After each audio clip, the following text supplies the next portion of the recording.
Vous savez, quand il y a quelqu'un me dit des lois anti-mariage, mais moi je parle de condamnation en ce qui concerne les mariages. L'ennemi sait réagir à sa manière lorsque l'opportunité de se marier se présente.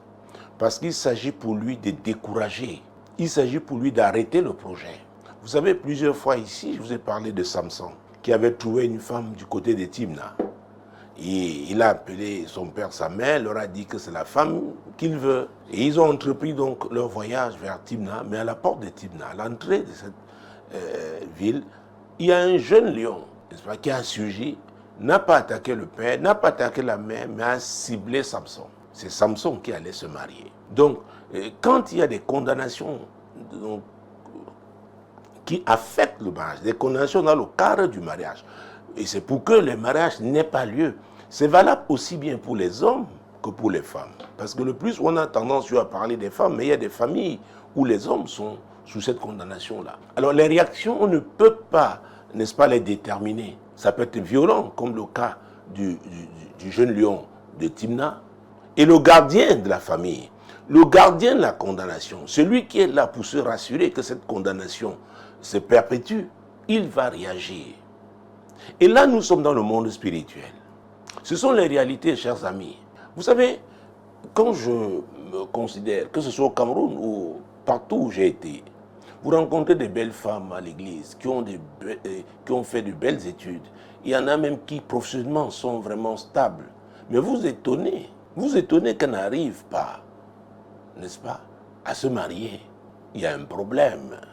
Elles confessent Jésus et elles vous disent, écoutez, pasteur, je me suis préservé, pasteur, j'essaie autant que faire se peut de mettre la parole de Dieu en pratique. Je n'ai personne dans ma vie depuis tel nombre d'années, mais je ne comprends pas. Alors, le je ne comprends pas, n'est-ce pas, doit pousser, n'est-ce pas, ces personnes. D'ailleurs, à lire mon ouvrage Source de malheur, notamment le 2e chapitre, je parle de rechercher la cause. Ah oui! C'est le spirituel, n'est-ce pas, qui gouverne le monde physique. C'est très important de comprendre ça. Et ce genre de condamnation, ça peut venir de sa propre famille.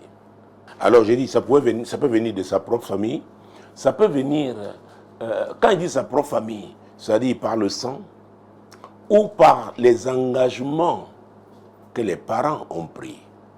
Aussi longtemps que c'est dans le registre, l'esprit ou les esprits qui sont mandatés, chargés, n'est-ce pas, de l'exécution de cette condamnation, ah oui, vont opérer. Et dans sa postérité, il peut y avoir des femmes. Écoutez, quand vous lisez l'histoire d'Esther, par exemple, dans la Bible, Esther est devenue, son élévation est venue de son mariage. Elle a épousé un roi, le roi Assyrus. Donc, une telle femme qui a une telle étoile, étant la postérité, étant la petite fille, l'arrière-petite-fille de cet homme, elle n'épousera jamais ce type de personne, cette grande personnalité. Pourquoi il y a cette condamnation? Si c'est, je ne sais pas, un cadre supérieur, n'est-ce pas, qu'elle devait épouser, à la dernière minute, qu'est-ce qui va se passer? Donc, quand ces choses arrivent, on peut essayer de les expliquer, n'est-ce pas, par notre intelligence. Mais le plus souvent, il y a une base spirituelle. Il y a une base, il y a une cause spirituelle. Et je dois vous dire, une condamnation, une alliance, tant qu'elle n'a pas été brisée, elle va affecter les personnes qui sont concernées, n'est-ce pas, par les termes de cette alliance ou de cette condamnation. Je sais que vous me direz, est-ce que j'enseigne Romains 8:1, il n'y a plus de condamnation. Très bien. Mais les amis, Jésus-Christ de Nazareth, Jésus-Christ. La Bible dit, je parle de la loi de la semence. Les gens oublient que, vous savez, il y a un genre de souffrance qu'on fait endurer aux gens. Dieu va vous pardonner, mais vous allez subir les conséquences.